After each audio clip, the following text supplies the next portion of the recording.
시청자 여러분 안녕하십니까. 이제 11월 10일 저녁 시간인데요. 전옥현의 안보정론 시작하겠습니다. 이번 첫 번째 뉴스는요. 어제 밤부터 김호수 관련 이상한 뉴스들이 많이 나오고 있어요. 뭐냐면 이런 검찰총장은 생전 제가 보기에는요. 상상하기도 어려운 것 같아요. 이런 사람을 갖다가 검찰총장 시켰다. 이게 문재인 정권의 인사의 극단적 실패작이 아닌가 하는 생각이 들어요. 자, 어떤 일이 벌어졌느냐. 지금 현재 윤석열 총장 때 대변인을 했던 이 두 명, 그리고 현재 대변인, 왜냐하면 뭐 현재 대변인도 전직 대변인들 썼던 공용 휴대폰을 임계받아갖고 쭉 쓰다 보니까요. 그래서 전현직 대변인들 3명이 썼던 이 휴대폰을 불법으로, 사실상 불법적 뭐라고 할까, 포렌식까지 해서 이게 많은 논란을 야기하고 있어요. 이 얘기는 뭐냐? 당시에 이러한 대변을 하니까 누구를 주로 상대해요? 다 언론이 상대하잖아요. 과연 어느 언론이라고 집중적으로 해서 말하자면 여러 가지 지금 제기되고 있는 고발 사주라든가 그다음에 장모 문건과 관련된, 즉 판사 사찰 문건과 관련해서 윤석열 편에 서서 유리한 말하자면 보도를 한 기자들을 찾아내겠다는 것이죠. 그래서 검찰에 말하자면 수사 기밀을 많이 유출시킨 기자가 누구냐. 그래서 제2의 채널A 기자 사건을 만들려고 하는 것이 이 공용 핸드폰 압수수색 사건이다. 저는 그렇게 봐요. 그래서 이거는 사실상 윤석열 총장 마량은 목을 조는데 이거 쓰려고 지금 하는 거예요. 여러분들도 그 부분에 대해서 다 동의하시겠죠. 그런데 이것이 이제 기자들을 색출하는데 문제가 있지 않습니까? 그러니까 기자들이 들고 일어날 수밖에 없잖아요. 그래서 어제 이제 진천 연수원에 강연을 하러 가려고 이제 사무실 나서는 이 김호수 총장한테 출입 기자들 한 10여 명이 몰려들어가지고 이 자초지종을 설명해달라. 그리고 당신이 제대로 설명 못하면 한동수 감찰부장이 제대로 좀 설명하게 해달라. 그랬는데 이거를 전부 부인했어요. 거부했어요. 왜냐하면 나는 감찰을 하긴 하지만 내가 감찰 착수와 결과만 보고받는 것이 중간에 받는 게 없다. 그리고 나는 이 압수수색 한다는, 그러니까 임의 제출을 받는다는 보고만 받았지 승인한 것은 아니다. 이런 해괴망측한 입장을 보였어요. 그러니까 이제 기자단이 끝까지 밀어붙였어요. 또 제대로 된 대답을 해달라. 그리고 아니면은 한동수가 직접 설명해달라라고까지 했어요. 그런데 지금 나오는 보도를 보면 이 김호수가 어젯밤에도 그야말로 모든 책임은 감찰부장한테 넘기고 있어요. 그런데 감찰부장이 말이죠. 제가 감찰부장이라도 그렇죠. 모든 법적 책임을 본인한테 미루니까 얼마나 열받겠어요. 그러니까 김호수가 감찰부장한테 야 네가 이 기자들한테 다 똑바로 좀 설명해 이렇게 지시를 했는데도 불구하고 감찰부장도 이러한 김호수의 지시를 전혀 듣지 않고 거부하고 있다는 겁니다. 예, 그래서 이제 기자단과 말하자면 김호수 총장 측과의 이 입장의 정면 충돌이 어제 오후에서부터 오늘까지 계속되고 있어요. 그래서 오늘도 본래 제가 어제 심야방송에서도 말씀을 드린 대로 오늘 이 기자단이 김호수 총장의 실에 가서 결국은 추가적인 또 입장을 들으려고 했는데 말이죠. 이 김호수가 오후에는 기가 막힌 게, 야, 이런 꼼수, 야, 정말 이게 어디 초등학교 학생들도 이렇게 치사한 방법으로 도망가진 않을 것 같아요. 반차 휴가를 기습적으로 냈어요. 그리고 내일이 11일이잖아요. 내일이 목요일이에요. 12일은 금요일이에요. 그래서 11일, 10일 이틀간을 말이죠. 오늘은 반차. 그리고 나머지 이틀간은 휴가. 그러면 이제 13, 14일 주말이잖아요. 연 나흘간을 이 중최대한 시기에 자리를 비는 거예요. 그러니까 이거는 뭐냐. 전에 추미애가 말이죠. 수사지휘권 한참 행사할 때 어떤 일이 있었어요? 수사지휘권에서 윤석열 총장 측에서 처음 할 때 약간 불만, 검찰 반란이 심상치 않으니까 어디를 갔습니까? 도망갔잖아요. 국무회의도 참석하지 않고 반차 내가지고 절간에 갔잖아요. 그래서 절에 있는 사진 탁 인증샷 올렸잖아요. 이거를 김호수가 배웠어요. 이거를. 야, 이거 기가 막히지 않아요? 그래서 휴가를 가는 거예요. 휴가. 이 중요한 시기에 이거는요. 직무유기예요. 이게 정상적인 휴가가 아니다. 그래서 이거를 제가 말씀드리고 싶은 것은 우리 시민단체에서요. 이게 진정한 의미, 물론 범형식상으로 뭐 휴가죠. 내가 뭐 휴가 냈는데 다 뭐 결제 사인 나고 그랬으니까 외형적으로는 휴가가 맞지만 휴가 타이밍이 딱 이렇게 긴박한 상황에서 휴가를 갔다. 그러면 이게 휴가라고 하는 게 뭐예요? 내가 인조이 하려고. 그리고 공무 수행에 지장이 없게 가야 되는 게 휴가 아니겠어요? 그것이 휴가의 정상적인 의미죠. 근데 공무 수행에 상당한 지장을 줘서 국민의 알 권리, 그리고 이 법치의 기본 정신, 취지, 이거를 지켜야 할 검찰총장이 직무를 기피하는 거예요. 직무 기피. 이거 틀림없이 법률적으로 좀 심판을 받아야 될 것 같아요. 그래서 이거 한번 고발 조치를 해라. 이렇게 말씀을 드리고 싶어요. 그래서 이 김호수의 이러한 꼼수, 치사한, 그야말로 유치한 이 행태 반드시 우리가 단단하게. 그래서요, 지금 국민의힘 측에서 아무런 입장문이 나오지 않고 있는데, 허기야 뭐, 국민의힘 입장문 내놔봐야 뭐, 여권이 뭐, 놀랍니까? 하나 무서워지도 않아요. 뭐, 제대로 투쟁할 줄 알아요? 전부 입만 살아있지. 국민의힘 국회의원들 반성 똑바로 하십시오. 입만 살아있지, 어디 몸져 누는 사람 봤어요? 김성태 같은 사람 봤어요? 김성태 전에 원내대표? 몸져 누웠잖아요. 드루킹, 얼마나 큰 여권의 정부 운영에 타격을 줬어요? 전부 입만 살아가지고 국민의힘 100명 의원들. 이런 의원들이요, 다음 선거 때 전부 심판해야 돼요. 투쟁력이 없는, 입만 살아있는 사람들. 그럴 바에는요, 저같이 차라리 논평이나 하고 앉아있어요. 논평이나 하고. 예. 자, 그래서 국민의힘도 이거 즉각적인 반박문을 내놔야 되는데, 여태까지 안 나오고 있어요. 이 보도 나온 지 지금 몇 시간이 됐는데도 불구하고. 이게 국민의힘 투쟁이에요. 그러니까 여권이 국민의힘 뭐 논평, 맨 대변인이 서면으로 내고 뭐 하는 거 누가 무서워합니까? 하나도 안 무서워해요. 투쟁할 줄도 모르는 국민의힘 국회의원들. 그러다 보니까 이렇게 한편에서는 휴가를 가고 말이죠. 다른 한편에서는 지금 이제 뭐가 있느냐 이러니까요. 시민단체 여러분들, 법치주의 8호세기 행동연대, 법세련, 여기서 이러한 고소고발을 도맡아서 하잖아요. 그래서 최근에 이걸 가지고요, 지난 7일날 고발을 했어요. 그래서 이 형법상 강요, 직권남용 권리행사 방해죄로 7일날 고발을 해서 9일날 바로 어제 중앙지검의 대검에서 이제 이첩을 했습니다. 그래서 이제 중앙지검 어느 파트에서 이거를 수사할지 모르겠는데, 그래서 이 내려가는 것은요, 비교적 빠른 속도로 대검에서 내려보냈어요. 이 얘기는 뭡니까? 이 진실을 파헤친다는 측면보다는요, 이제 대검에다가 대고 언론의 불만이 계속되니까 이 대검에다 대고 언론이 비판하고 견제하고 압박하고, 이 얘기는 결국 김호수를 옥죄는 거잖아요. 그러니까 중앙지검 와서 싸우라 이거예요. 나는 귀찮다. 대검에 오지도 말어. 딱 이 얘기나 마찬가지인데, 우리 기자 여러분들께서 상황 판단 인식의 수준을 누굽니까? 이 김호수가 보는 그 수준으로 보면 김호수는 계속 다치고 밀린다. 저는 이런 말씀을 드리고 싶어요. 그래서 한동수 감찰부장도 어제 밤 10시경에 입장문을 내놨어요. 이제 서면 입장 내놓으니까 기자들이 아예 보도도 안 해버리니까요. 가치가 없다. 무시해버리니까 본인의 페이북에다 입장 내가지고 대검 대변인 공용폰 포렌식 보도 관련 대검 감찰부 추가 입장 냈는데요. 이걸 기사하지 않았어요. 예. 그러니까 결국 페이북에 올린 거예요. 페이북에 올려가지고 뭐라고 해명했냐면, 공용폰 보관자가 참관을 원치 않아서 전문 수사관 입하에 포렌식을 실시했다. 그리고 그 과정은 영상 녹화해서 신뢰성 확보를 위한 조치를 취했다. 이런 입장을 내놓고 있고요. 다만 언론의 이러한 반발을 감안해가지고 검찰과 언론의 소통을 위한 중요한 매개체인 이 공용폰의 특성을 고려해서 더욱 신중하고 세심한 배려가 필요했다는 지적, 이거는 무겁게 받아들인다. 이런 입장문을 내놨어요. 자, 어쨌든지 간에 이거 이제 검찰을 수사하는데요. 이 검찰 제대로 수사할 수 있겠습니까? 다 뭐는 뭐 편에 쓴다고 뻔한 것이죠. 예. 그래서 이것도 말이죠. 중앙지검에서 수사할 게 아니라 검사 관련 수사잖아요. 공수처로 넘어가야 되는데 공수처도 무능하니까 공수처로 넘어가면 또 깔고 뭉개겠죠. 참 이거 큰일이에요. 그래서 빨리 공수처 없애야 돼요. 없애야 돼. 자, 이렇게 하고 그다음에 지금 우리 국민이 말이죠. 이 경선에서 윤석열 후보가 딱 확정이 됐는데도 불구하고 지금 여러 가지로 굉장히 이준석과 김종인 한편, 다른 한편은 윤석열 총장 측과의 말하자면 게임이 계속되고 있어요. 이 게임이 제도성 게임으로 가고 있는데 문제가 있어요. 네가 이기면 내가 지는 거고 내가 이기면 너는 지는 거다. 이런 게임이 가는 거예요. 난제도성 게임. 그러니까 승자 패자가 축구 경기 같이 선거 같은 그런 게임을 하면 망한다. 그래서 지금 위기의식이 없는데요. 왜 이렇게 가느냐. 기싸움을 하고 이준석 대표와 김종인 카드가 상황처럼 이렇게 보이는 그런 구도로 몰고 가려고 하느냐. 윤석열 후보의 여론조사 지지율을 보면 컨벤션이 됐든 뭐든 간에 내년에 정권을 찾아올 수 있는 가능성이 매우 크다.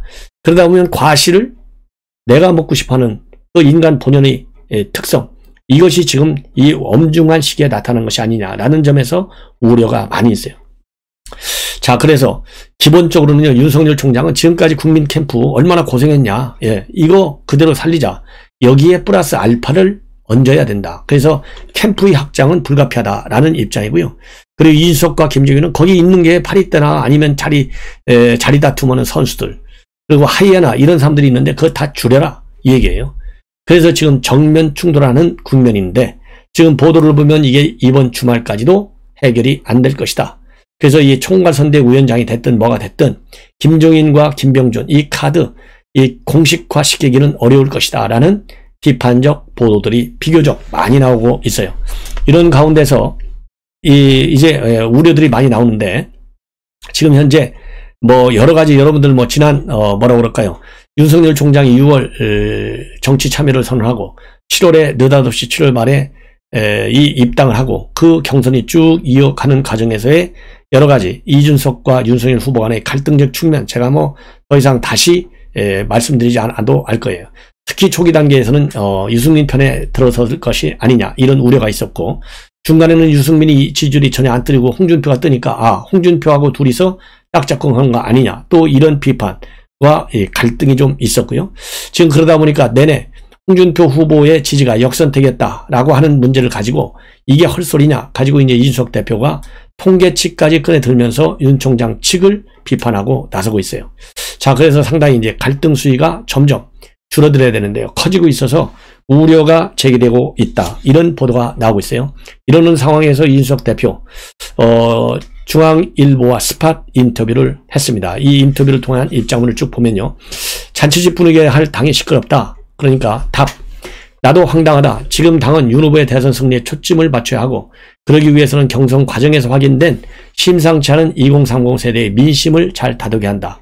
그런데도 일부 사리사욕을 태우려는 윤 후보 측 익명 플레이어들이 나서서 사태를 악화시키고 있다. 그러니까 이번 사태의 책임을 윤석열 후보 측한테 고스란히 넘기고 있어요. 그 다음에는 당 대표가 대선 후보 측과 충돌하는 모양새인데 어떻게 된 거냐. 그러니까요. 윤 후보와 싸우는 것이 아니다. 탈당한 2030 당원들을 조롱하거나 윤 후보의 약한 부분을 보완하고자 할 때 문제가 없다는 식으로 눈을 가리려는 익명의 인사들과 자꾸 충돌이 생기는 것이다. 김종인 비대위원장도 이들을 자리사냥꾼 혹은 파리떼라고 표현하지 않았냐. 예. 이렇게 얘기하고 있어서 윤 총장하고는 좋다. 그런데 윤 총장을 에워싸고 있는 측근들 익명 플레이어들이 문제다. 예. 그래서 이제 이 책임론에 말하자면 분명한 벽을 그러니까 이 선을 딱 긋고 있어요. 이분화시키는 거예요. 윤 총장하고는 좋아. 그 윤 총장을 모시는 캠프의 몇몇 익명 플레이어들 정말 나쁜 사람들이야. 딱 이거예요. 그 다음에 이 대표가 탈당 수치를 공개하는 걸 두고 신순치 못했다는 비판이 있다. 그러니까요. 공개한 이유는 딱 하나다. 사실관계를 정정하기 위해서다. 당변에는 당원의 탈당이 수천 명 단위로 발생했는데 최고 지도부에서 40명이라는 잘못된 정보가 흘러나왔고 지지층과 당원이 분노했다. 애초에 정보 오류가 없었다면 내가 공개할 이유도 없고 공개하지도 않았을 것이다. 예. 자, 그리고요. 이 대목은 김재원 최고위원이 40명이라고 했던 이 문제를 지금 설명하고 있는 겁니다. 그리고요.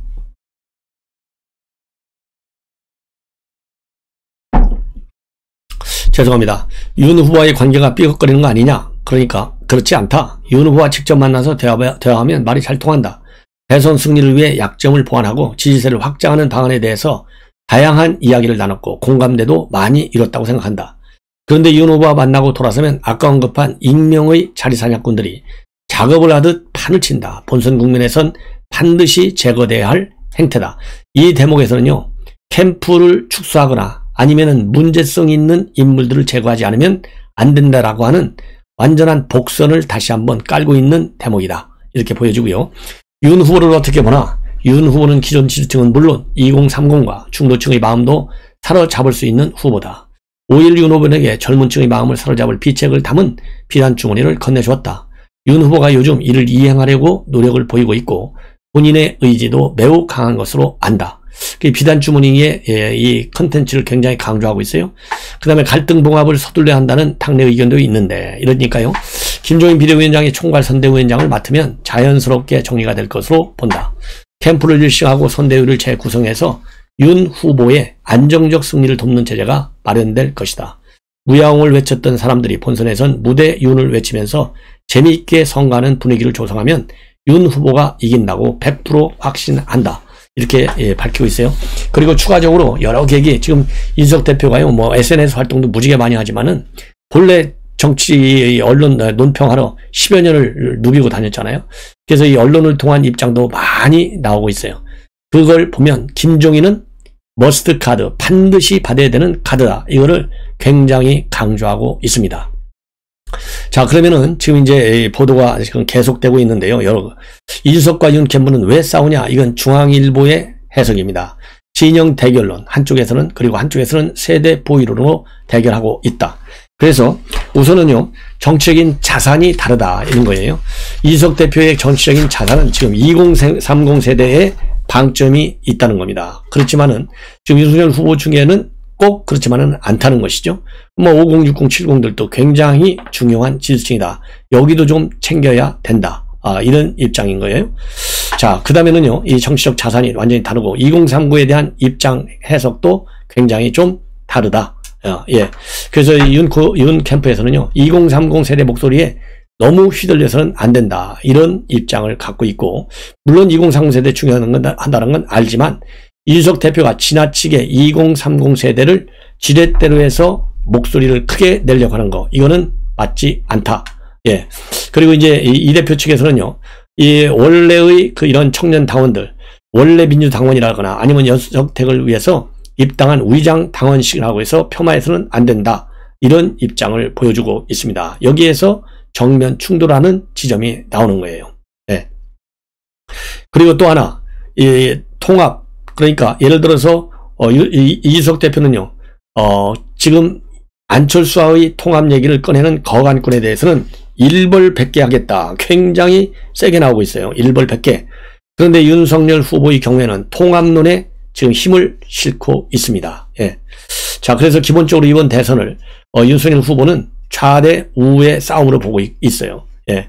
자, 그런데 이제 이준석 대표는 그렇게 보지 않고 있는 것이죠. 2030 세대들하고 60대가 연합을 해서, 결합을 해서 이 대선에서 승리하는 세대 포위론을 강조하고 있어요. 그래서 40대 50대에서는 지더라도 청년 세대와 장년 세대로 이런 40대 50대를 포위하면 승리할 수 있다. 이런 세대 포위론을 이준석 대표는 내놓고 있다는 것이죠. 그래서 세대 포위론이라는 전략을 완성시키기 위해서는 단순히 2030 지지율이 높은 것이 아니라 꼭 투표장에 갈 수 있도록 동인을 만들어야 된다. 이런 이 대결적 전략의 이질감도 있다. 그리고 또 하나는요, 국민의힘에는 민주당과 비교해 볼 때 갈등을 조정할 만한 원로가 없다는 겁니다. 예를 들어서 민주당 같은 경우에는 이해찬이나 유인태 같은 원로들이 있어서 이렇게 좀 싸울 때, 어수선할 때 막후 영향력을 행사하는데, 국민의힘의 경우에는 탄핵을 거치면서요, 이 원로들이 다 어른들이 사라졌다는 거예요. 그러다 보니까 이렇게 갈등할 때 갈등을 조정할 만한 사람이 없다. 이래서 이 갈등이 그렇게 쉽게 마무리되기는 어려울 것이다. 이런 보도가 나오고 있습니다. 그리고요, 지금 이거는 이제 중앙일보의 강찬호 기자가 단독으로 보고하고 있는 내용인데요. 윤석열의 비서실장으로는 당초 장제원을 거론했는데 김종인 비대위원장이 장제원을 비토하는 바람에, 왜냐하면 비대위원장 할 때 장제원하고 뭐 거의 사사건건 부딪혔다라고 해도 과언이 아닐 정도로 많이 충돌했어요. 그러다 보니까 장제원 후보에 대한 김종인 비대위원장의 비토, 이걸로 인해서 결국은 윤석열 총장이 비서실장을 접고 본래 사무총장으로 보내려고 했던 권성동을 비서실장에 임명했다. 이렇게 지금 보도를 하고 있습니다. 그래서 이것이 이제 일단락되고, 그러다 보니까 이제 사무총장 자리를 가지고서도 윤석열 총장 측에서는 한기호 사무총장을 좀 교체하고 싶어 하는데, 이준석 대표는 그것은 절대 안 된다. 이렇게 해서 또 지금 이제 갈등이 제기되고 있다. 이렇게 지금 현재 중앙일보는 보도하고 있어요. 그래서 김종인 비대위원장이 장제원 비토 의견을 명시적으로 전한 것은 장제원 의원이 김무성 전 대표 등 김종인과 대대표는 구주류와 가깝다는 우려도 또 작용했다고 합니다. 그래서 이 김종인의 목표는요, 윤 후보의 집권과 당의 개혁인 만큼 구주류와 가까운 장제원의 비서실장은 임명은 막아야 되겠다라고 해석한다는 겁니다. 그래서 이 윤 후보가 장제원을 포기하는 대신에 권성동을 비서실장에 임명한 것은 당내 일각의 비토는, 그리고 김종인의 뜻을 존중하는 측면도 있지만은 경선 과정에서 자신을 도운 캠프 멤버들을 배려해야 할 필요를 절충한 묘수이자 윤석열과 김종인의 합작품인 셈이다. 이렇게 해석하고 있습니다. 그리고 또 이 장제원 의원과 가까운 측근은 얘기하기를 장제원 비서실장 카드를 김무성 대표 등 구주류와 연계시키는 것은 이거는 터무니없고 악의적인 소설이다. 장제원 의원은 김무성 전 대표와 전혀 관련 없이 본인 홀로 윤석열 후보를 도운 것뿐이며 자신의 측근이 혹여 캠프에 접근할 가능성마저 철저히 차단해 왔다. 그러면서요, 장제원 비토론이 얼마나 제기됐는지는 모르지만 장제원을 비서실장 시켜야 한다는 메시지도 캠프에 상당수 전달됐다라고 덧붙이고 있습니다.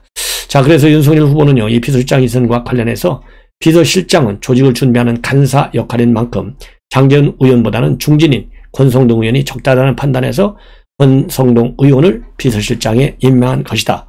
이렇게 중앙일보에 밝힌 것으로 되어 있고요. 자, 그리고 지금 윤석열 총괄선대본부장의 권영세를 지금 밀고 싶어 한다. 이런 보도가 나오고 있어요. 이준석 대표 측에서. 이거와 관련해서요, 이 권영세 의원은 러브콜이 오면 수락하겠다라는 입장을 밝히고 있어요. 참고적으로 이 권영세 의원은요, 대학 다닐 때부터 윤석열 후보와 서클 활동을 같이 할 정도로 굉장히 가까웠던 관계여서 였고요. 그리고 이번에 국민의힘 입당하는 과정에서도 맨 먼저 이준석 패싱이라고 비판이 제기될 때 권영세 의원을 만나서 입당 의사를 전했습니다. 그래서 그 당시에 입당과 동시에 이준석 패싱해서 그 당시 논란이 제기됐던 거예요. 그래서 이 권영세 지금 현재 의원의 경우에는요, 이 박근혜 때 상황실장을 했어요. 그 정도로 이 선거에 상당히 밝은 국민의힘 의원 중에 한 명으로 평가를 받고 있어요. 그런 점에서 이 권영세 총괄선대본부장 러브콜은 나름대로의 상당한 의미가 있지 않느냐, 이런 판단이 듭니다. 시청자 여러분, 이것으로 제 방송을 마치고요, 식사 후에 다시 여러분들을 찾아뵙도록 하겠습니다. 많은 시청 당부드립니다. 감사합니다.